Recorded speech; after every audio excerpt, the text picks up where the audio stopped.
स्वामी जी हैं, मेरे कार्यालय मंत्री श्री बाबूराम जी हैं और हमारे डिस्ट्रिक्ट के ऑफिस बैरियर श्री दया कृष्ण जी हैं।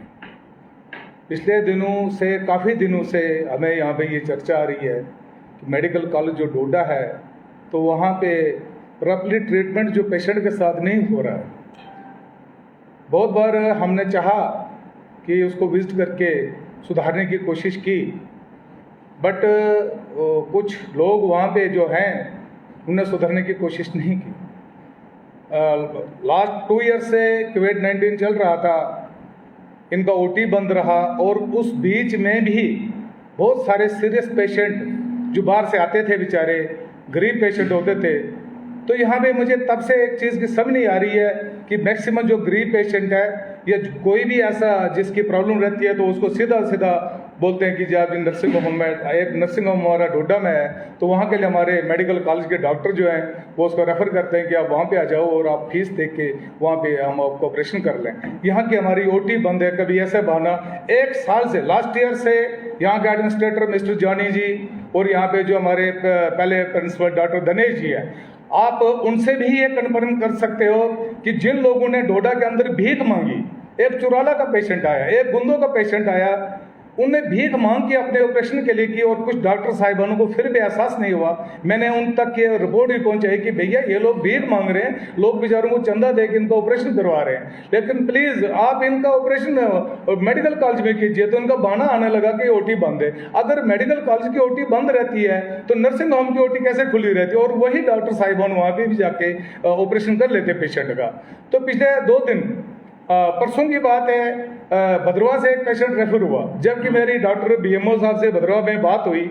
मैंने उनसे भी प्रार्थना की कि डॉक्टर साहब ये पेशेंट, दरअसल उस पेशेंट की स्टार्ट से ही जब वो प्रेगनेंसी में थे तो तब से उसके प्रॉब्लम आ रही थी कुछ, तो भद्रवा में भी उनको दिक्कत आने लगी। तो बीएमओ साहब ने मुझे बोला कि सर हमारे पास गायनिक है नहीं, तो अगर आप प्रिंसिपल साहब से रिक्वेस्ट करके हमें यहाँ के लिए गायनिक भेजा देंगे 1 हफ्ते के लिए। जो गायनिक वहाँ पे कोई डॉक्टर वर्षा करके हैं, कहते वो छुट्टी पे गई है और उनकी माता जी बीमार हैं, वो नारायणी में वो एडमिट हैं। गॉड नोज, मुझे उस चीज़ का पता नहीं है कि कहाँ है क्या है, लेकिन उन्होंने ये बोला कि वो बीमार हैं तो वो वहाँ पे उनके साथ है, तो लिहाजा आप हमें वहाँ से अगर कोई गायनिक आ जाती है तो हम यहाँ पे इनको ऑपरेशन कर सकते हैं। इनका नहीं बल्कि और भी जो काफ़ी सारी प्रॉब्लम जो यहाँ पे है पेशेंट की, वो हम कर सकते हैं। लेकिन उसके बावजूद मैंने प्रिंसिपल साहब तो नहीं, जो हमारे नूर अली साहब यहाँ पे आए हैं वो तो थे नहीं यहाँ पे, तो मेरी जॉनी एडमिनिस्ट्रेटर से बात हुई। मैंने उनसे बोला कि भैया अगर आप यहाँ पे कुछ गायनिक डॉक्टर जो आपके पास है उनमें से एक को 1 हफ्ते के लिए भद्रवा में भेज दो ताकि वहाँ के भद्रवा के लोगों की परेशानी दूर हो जाए। तो उन्होंने मेरे से जवाब किया कि नहीं, मेरे पास अभी कोई गायनिक है नहीं यहाँ पे, कुछ छुट्टी पे है, कुछ कहाँ है, कुछ ऐसे करके उन्होंने गोल मोल में जवाब दिया। और मैंने उनसे बोला भी कि भैया आप रिक्वायरमेंट दे दो ना, हम लड़ेंगे। हमने कोविड-19 में इन लोगों से रिक्वायरमेंट मांगी, इन्होंने ऑक्सीजन प्लांट की कोशिश की और आदरणीय डॉक्टर जितेंद्र सिंह जी के द्वारा 3.5 करोड़ रुपया हमने यहाँ पे ऑक्सीजन प्लांट के लिए लगवाए। हर पंचायत के अंदर हमने कोविड-19 की facility panchayat wise 5 bedded hospital तैयार करवा के दिया इन लोगों को, लेकिन इनको फिर भी एहसास नहीं हुआ। तो मुझे वो बोलते हैं कि हमारे पास अभी डॉक्टर है नहीं, लेकिन आप पेशेंट को रेफर करवा दो तो हम डोडा में ही उसका ऑपरेशन करवा देंगे। इन बिटवीन पेशेंट यहाँ पे रेफर हो जाता है, 11:30 बजे पेशेंट जीएमसी डोडा में पहुंचता है और 6 बजे तक उसको लेबर रूम में एक बेड भी नहीं मिलता है। मुझे समझ नहीं आ रही कि क्यों, अगर लेबर रूम में बेड की कमी है या किसी चीज़ की कमी है तो ये क्यों नहीं लिखते? इन्होंने आज तक क्यों नहीं लिख के दिया? किसी को लिख के देना चाहिए या डीसी साहब को लिख के देना चाहिए इनको कि हमें जी एकोमोडेशन की प्रॉब्लम है, आप हमें अकोमोडेशन करवा दीजिए, लेकिन नहीं, टच से बस नहीं हुआ। फिर मैं दिन में तो टच में रहा नहीं उस पेशेंट के, मैंने कहा चाहिए तो हो सकता है इसको मिल गया होगा और इनके ऑपरेशन भी हो गया होगा।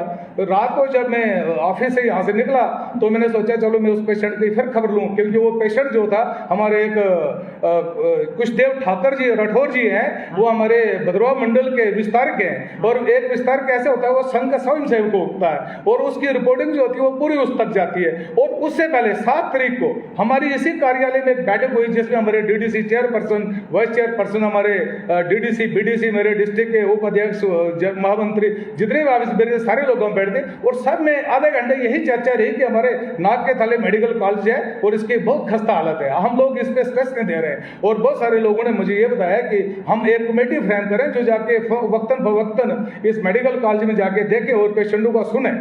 तो फिर जब मैं वहाँ पे जाता हूँ वापस में, तो वो पेशेंट को मैं देखता हूँ तो उनको किसी वही मैडम, जिस मैडम ने 6 बजे तक जीएमसी में ऑपरेशन किया, और वो यहाँ से उठ के नर्सिंग होम में चले जाते हैं, और वहाँ से उनको किसी के द्वारा कॉल की जाती है कि आप 25,000 रुपये जमा करवा दो और हम आपका ऑपरेशन यहाँ पे कर दें। और उसके ब्रेक्स मैं जब वहाँ पे गया तो वो डेरा अपना डगा बांध के बेचारे जा रहे। मैंने कहा भैया कहाँ जा रहे हो? कहते हमको बुला रहे हैं कोई उधर, तो कहते हैं आप यहाँ पे आ जाओ, आपको ऑपरेशन हो जाएगा। मैंने कहा भैया क्यों जाओगे? मैंने फिर दोबारा जॉनी जी से बात की, जो एडमिनिस्ट्रेटर है हमारे जीएमसी के, मैंने उनसे बात की। उन्होंने बोला नहीं सर आप रुक जाइए, 8 बजे इनको ऑपरेशन हो जाएगा। मैंने कहा भैया सुबह से लेके अभी तक आप क्या कर रहे हो, मुझे सब नहीं आ रही है। हम भी नहीं चाहते हैं इस मसले को इतना हाईलाइट करना, लेकिन मुझे आप मजबूर कर रहे हो। तो फिर मैं वो यहाँ से अपने घर चला गया। 9:30 बजे तक उस पेशेंट को फिर किसी ने नहीं पूछा। पेशेंट को सुबह से खाने के लिए कुछ नहीं दिया उन्होंने बोला तुम्हारा ऑपरेशन भी होगा, ना उसको चाय पानी कुछ भी खाने पीने के लिए नहीं दिया। पेशेंट और सफोकेशन में जाने लगा। और उसके बाद 9:30 बजे फिर मुझे अटेंडेंट के द्वारा फोन आ गया, कहता सर हमको किसी ने नहीं पूछा। और मैं इन बिटवीन मेरी मेडिकल स्टूडेंट से जब बात होने लगी तो मेडिकल स्टूडेंट का फोन हमेशा या बिजी या स्विच ऑफ आता होगा। आप इस बारे में कंफर्म कर सकते हैं 1 साल से डॉक्टर दिनेश जी को मुझे ये कहना नहीं चाहिए था, लेकिन आप शिक्षाऊंगा नहीं कि मेडिकल स्टूडेंट की जिम्मेवारी बनती है, जीएमसी में अगर 150 स्टूडेंट बैठा है तो उसकी जिम्मेवारी बनती है। लेकिन हम क्यों मजबूर होकर हमें जीएमसी के प्रिंसिपल को कॉल करके, कभी गुंदो से पेशेंट आए, कभी भद्रवाह से आए, कभी इमरजेंसी किश्तवाड़ से आए, तो उसके लिए हमें कॉल जीएमसी के प्रिंसिपल को करना पड़ा। इस बंदे से कभी स्विच ऑफ, कभी कुछ, कभी बहाना लगा दिया कि नहीं जी मैं बीमार हूं, मैं कोविड पेशेंट हूं। यार हमने बोला यार हम भी तो कोविड पेशेंट के साथ चलते हैं, हम क्यों नहीं पॉजिटिव आ रहे हैं? तुम कितने पॉजिटिव हो गए? तो इसके हमेशा सोचा बढ़ने लगे। और इन बिटवीन उस दिन भी यही हुआ कि मैं जब भी फोन करने लगा इसका फोन बिजी आने लगा। फिर मैंने जॉनी जी से रिक्वेस्ट किया कि मुझे आप प्रिंसिपल साहब का नंबर दे दो। उन्होंने प्रिंसिपल साहब का नंबर दिया। तब तक जीएमसी प्रिंसिपल साहब जो नए नूर अली साहब आए, उनसे मेरी बात हो चुकी। उन्होंने बोला मुझे कि कोई बात नहीं, ये जो यहाँ पे धंधा बना हुआ है, यहाँ पे कुछ डॉक्टरों का ऐसा धंधा बना हुआ है कि गरीब को लूटना और यहाँ की डोडा की आवाम को, जिला डोडा की आवाम को लूटना, लूट खसूट करके इनकी क्लिनिक में जाके देख लो आप कितना रश होता है। और मेडिकल कॉलेज में बैठने के लिए इनके पास ऑपरेशन करने के लिए किसी पेशेंट को टाइम नहीं होता है। तो फिर मैंने जब प्रिंसिपल साहब से बात की और उन्होंने मुझे बताया कि हम इसका विस्तार कर लेंगे, मैं भी आ जाऊंगा जल्दी, तो हम बैठ के कोई भी इसका अल्टरनेट निकालेंगे। हमने बोला भैया हम सेवा के लिए बैठे हैं, पार्टी ने हमको जिम्मेवारी दी है, हम भी आपके साथ मदद करने के लिए तैयार हो सकते हैं। हम भी आपके माध्यम से, आप मीडिया भाई के मदद से जो भी हमारी यहाँ की रिक्वायरमेंट होगी, अपने आदरणीय डॉक्टर जितेंद्र सिंह जी जो हमारे पीएमओ ऑफिस में मंत्री बैठे हुए, हम उनसे निवेदन करते हैं। वो हमें, मैं कहता हूं घंटों की भी फुर्सत नहीं देते हैं और उसी टाइम के लिए जिला डोडा की सारी मुश्किलात को हल करवा देते हैं। तो जब प्रिंसिपल साहब से बात हुई तो फिर भी कुछ नहीं हुआ। उन्होंने बोला मैं बात कर लूंगा, लेकिन फिर लास्ट में मुझे डीसी साहब से बात करनी पड़ी। और मैं डीसी साहब का बहुत बहुत धन्यवाद करता हूं कि डीसी साहब ने उसी टाइम में स्टूडेंट से बात की और स्टूडेंट मेरे कॉन्टेक्ट में आने लगा और मुझे बोलता आप झूठ बोलते हो। एक सोशल मीडिया पे मैं एक बात कहना चाहूँगा कि जो जीएमसी है, आए दिन इसमें कुछ ना कुछ परेशानियां लोगों को होती है। खासतौर पर आप जो गरीब हैं या जो प्रधानमंत्री जी ने जो हमारी स्कीम्स निकाली है, गोल्डन कार्ड, बहुत सारे लोग हमने कवर स्टोरी की कि हमें फायदा नहीं मिल रहा है, रजिस्ट्रेशन नहीं हो रही है, एक्सेप्ट ही नहीं करते, एडमिट होते, लेकिन जर्नलिस्ट के साथ मिसबिहेव। ये आपका कहना बहुत दुरुस्त है, ऐसा हमने भी सुना था। लेकिन मैं आपको खास करके, हम क्या चाहते थे कि कोविड-19 में मेडिकल स्टाफ जो था सबसे अग्रेसर रहता था, हम इनकी सराहना करते थे, 2 साल से सराहना करते आए। लेकिन उन्होंने अब ये सोचा कि हमेशा कोविड चलता रहेगा और कोविड का मिस यूज करेंगे, इसलिए ये हर किसी के साथ मिसबिहेव करेंगे। मैं उस दिन की भी बात बताऊँ, मैं रात को फिर उसके बाद वार्ड में गया, मेडिसिन वार्ड में जाता हूँ मैं, वहाँ पे मैं जब पेशेंट को देखता हूँ, एक पेशेंट से मैंने बातचीत की तो वो मुझे बोलते हैं कहते जी हमारा सिस्टर आई और वो ड्रिप लगाने लगी और उनसे आउट हो गया, हमारी ब्लीडिंग होने लगी। और हमने बोला ये क्या, तो आगे से मिसबिहेव किया। तो मैंने सिस्टर से बोला जाके, मैंने कहा सिस्टर ठीक है हम भी मानते हैं कि कभी कभी बड़े डॉक्टर साहब से भी गलती हो जाती है, लेकिन आपका ऐसा मिसबिहेव नहीं होना चाहिए पेशेंट के साथ। एक डॉक्टर अगर पेशेंट के साथ हंसमुख के बात करे तो 50% बीमारी उसकी, जो मैंने अपनी लाइफ में देखा है, उसकी बीमारी 50% ठीक हो जाती है। तो मैंने कहा आप किस हिसाब से मिसबिहेव करते हैं। उसके बाद मैं, एक मौलाना का पेशेंट है बेचारा, छोटा बच्चा 3 साल का है, वो अर्थों में था।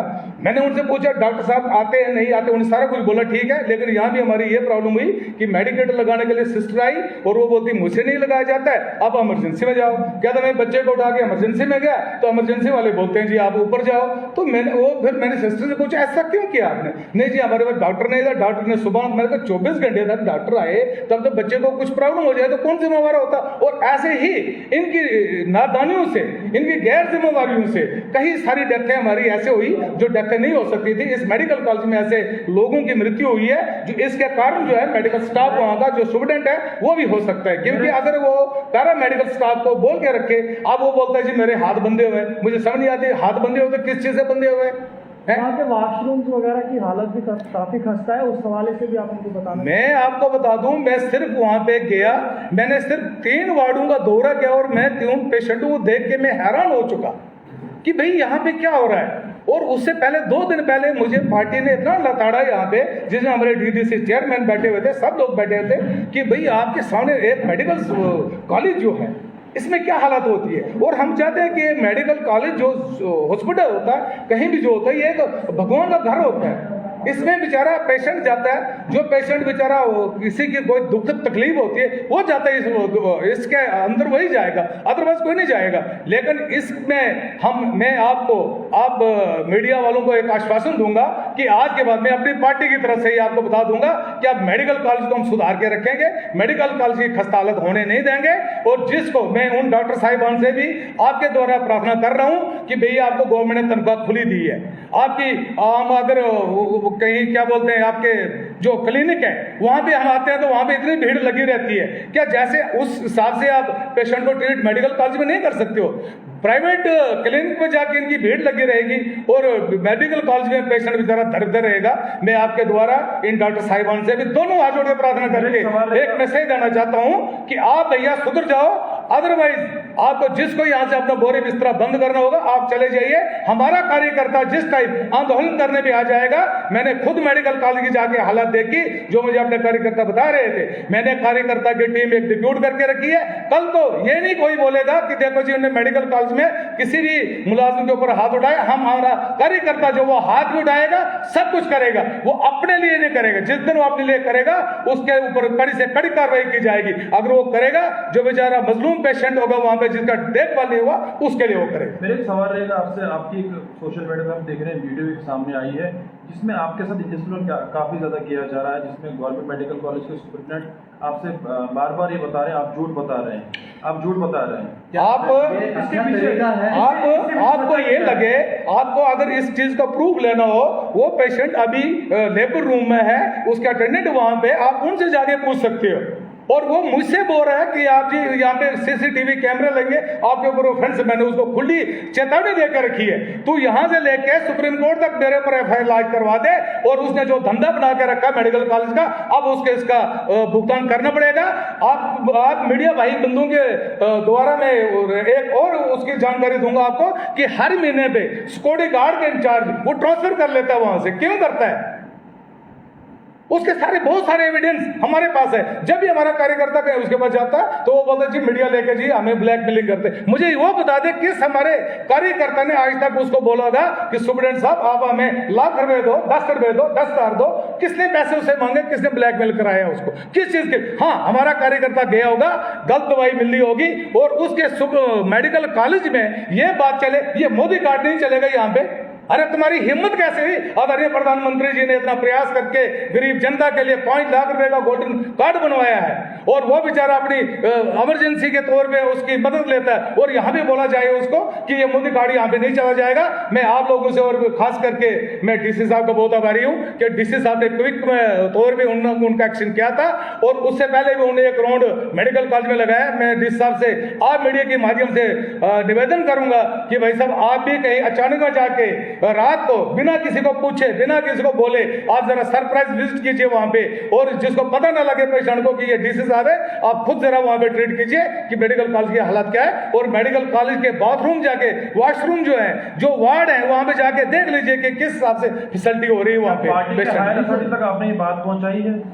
अभी मुझे कोई इस चीज़ की जरूरत नहीं थी। आदरणीय मैं डॉक्टर साहब से मैं देख रहा हूँ, मैंने अपने सभी जितने भी हमारे कार्यकर्ता है हम देख रहे हैं कि हमें एक लिस्ट हम अपनी तरफ से बना रहे हैं कि कौन सा डॉक्टर यहाँ पे हमें चाहिए, कौन सा नहीं चाहिए।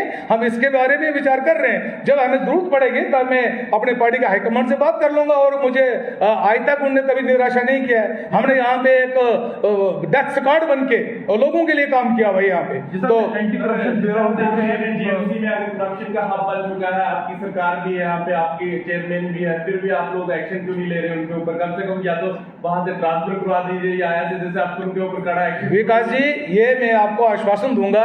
आज हमने खुद हम आज तक जो देख रहे थे, हम सोच रहे थे कि कभी हमारे मीडिया बंधुओं के ऊपर भी उन्होंने गलत अल्फाज वहां पे बताए, आप कैसे आए बिना परमिशन के, आपको किसने बोला अंदर आने के लिए? ऐसा नहीं होगा। मीडिया का बंदा कहीं भी जा सकता है, उसके लिए उसको कोई परमिशन लेने की जरूरत नहीं है। उसने कहीं भी जाना, जब भी उसको कहीं खबर मिले वो वहां जा सकता है। लेकिन हम सोच रहे थे कि आप लोग ने इतना बहुत सारा प्रयास किया था मेडिकल कॉलेज को सुधारने के लिए, नहीं सुधर रहा। लेकिन अब हम आपको एक आश्वासन देंगे कि आइंदा के लिए कभी भी ऐसा कोई भी व्यक्ति गलत काम नहीं करेगा, ये हम आपको आश्वासन देंगे। सर हमने देखा है कि अनअवेयरनेस जो है फैलाई जाती है। बहुत बार ऐसा है कि मेडिकल कॉलेज के अंदर, जैसे आपने स्टोरी की, चिराला वाली स्टोरी मैंने की थी, मैंने उसमें वो जो शख्स था वो भीख मांग रहा था। उस शख्स को जब मैंने पूछा तो उसको कोई भी अवेयरनेस नहीं थी किसी भी चीज़ को लेकर। आपको क्या लगता है कि जीएमसी के अंदर एक ऐसा जो सेटअप बनाना चाहिए उनको कि कोई अवेयरनेस के लिए हो, स्पेशली उन लोगों के लिए? क्योंकि मैं आपके माध्यम से ये चीज़ आपको बता दूं, मेरी लगभग आधा घंटा जीएमसी प्रिंसिपल जो हमारे आदरणीय नूर अली साहब आए हैं, मेरी टेलीफोनिक कॉल बात उनसे हो चुकी है। और मैंने उनको बोला जो ही आप लोग यहाँ पे आइए, आप एक कमेटी फ्रेम कीजिए। बहुत सारे डॉक्टर बेचारे अच्छे यहाँ पे, मुझे डॉक्टर दिनेश जी जो यहाँ से अपने प्री मैच्योर रिटायरमेंट लेके चले गए, उन्होंने मुझे बोला कि भाई साहब ये डॉक्टर प्रेफर कर रहे हैं आपको नर्सिंग होम के लिए, लेकिन आप पेशेंट को बोलो कि वहाँ पे नहीं जाए, वो फलाने डॉक्टर के पास जाए। बहुत सारे अच्छे डॉक्टर हमारे भगवान रूप के डॉक्टर यहाँ पे बैठे हुए। हम नहीं सब डॉक्टर को एक लाठी में लेते हैं, यहाँ पे बहुत सारे अच्छे, लेकिन कुछ चंद लोग, चंद डॉक्टर्स जो है जिनका बिजनेस बना हुआ है कि हमें पैसा चाहिए। मुझे समझ नहीं आ रही कि उनको कितना पैसा चाहिए, किस लिए कमा रहे, उन्हें ऊपर वाले के पास जवाब देना है कभी या नहीं देना है। तो ऐसा नहीं होगा। आइंदा के लिए हमने पूरे एक, आज भी हमारी इसी जो चर्चा में बैठक थी, हमारे जो शशि गोस्वामी जी इस जिले के से प्रभारी है, रात को हमारी जम्मू में हमारे जो प्रभारी बलदेव जी, उनसे बात हुई थी। उन्होंने बोला कि आप बैठ के जरा सलाह कर लो हमको क्या करना चाहिए। मैं प्रदेश अध्यक्ष जी से बात करूंगा, संगठन मंत्री आदरणीय अशोक कौल जी से बात करूंगा। फिर रही बात डॉक्टर जितेंद्र सिंह जी, तो मैं उनका तो लाख आभारी हूँ, बहुत आभारी हूं, क्योंकि कभी भी हमने डोडा जिला के लिए अगर उनको कुछ चंद लम्हों में भी अगर बोला कि यहाँ पे ये प्रॉब्लम है, तो उन्हें हर वक्त सालों करने की प्रॉब्लम कर दी। हमें कोविड-19 में 3.5 करोड़ रुपए खर्चा करके ऑक्सीजन प्लांट, मैं कहता हूँ उतना शायद मेडिकल कॉलेज जम्मू में भी फैसिलिटी नहीं होगी जितनी ऑक्सीजन प्लांट की जिला डोडा के अंदर जीएमसी डोडा जो गवर्नमेंट मेडिकल कॉलेज डोडा में बना, उसकी फैसिलिटी उन्हें दिलवाई है। जो मोदी जी का सपना है आत्मनिर्भर भारत, लगता है आपको ऐसे आत्मनिर्भर भारत बन सकता है ऐसे काम करने से, ऐसे जीएमसी बनने से? अभी अब मैं आपको ये बता दूं, आप एक विश्वास रखें, भारतीय जनता पार्टी का कार्यकर्ता जो है ये बड़ा नरम दिल है, बहुत नरम दिल है। और जब ये जाग उठता है तो ये फिर पीछे हटता नहीं है। ये जो करप्शन चल रही है यहाँ पे हम देख रहे हैं बहुत सारे डिपार्टमेंट्स में, और भी बहुत सारे डिपार्टमेंट में जिनमें करप्शन चल रही है। हमने परसों भी 3.5 घंटे मैंने DDC chairman, vice chairman, DDC, BDC अपने जिला के पदाधिकारियों से बैठक ली है। और मैंने उनसे भी आग्रह किया, मैंने एक बार चेयरमैन साहब से बोल दिया कि भैया एक बार आप जरा एडमिनिस्ट्रेशन से बैठ के इनको बता दीजिए कि ये जो करप्शन का धंधा आपने मचा के रखा है यहाँ पे, इसको बंद कर दीजिए। बहुत सारे, और आपने देखा मैंने एक बार डीसी साहब से भी रिक्वेस्ट किया था, और डीसी साहब ने उसमें मुझे लगता है कि उन्होंने अच्छा कदम उठाया था। जिसने आपने देखा होगा गुंदो में एक वीडियो को हार्ट अटैक हो गया है, एसीबी के द्वारा एक जे की वो क्या बोलते हैं तहकीकात हुई वहाँ पे, और जब उसको पकड़ा तो वीडियो खुद में खुद हार्ट अटैक के बहाने यहाँ से जीएमसी में चला गया।